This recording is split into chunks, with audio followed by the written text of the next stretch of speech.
बिस्मिल्लाहिर्रहमानिर्रहीम। आज हम बनाएंगे रंगीन सिवैयाँ। अब हमने पतीली को चूल्हे पर रख दिया है। इसमें हम 1 किलो दूध डालेंगे,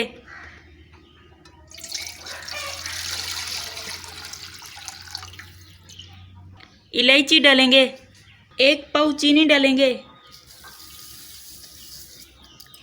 इसमें हम गरी और किशमिश डालेंगे।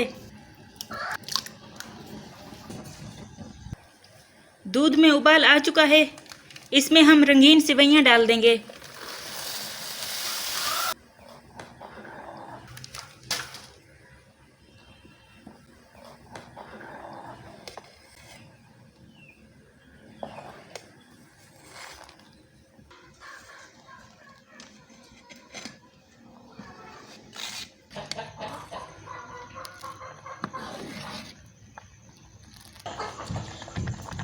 अब सिवैयाँ पक चुकी हैं, इसे हम बर्तन में निकाल लेंगे।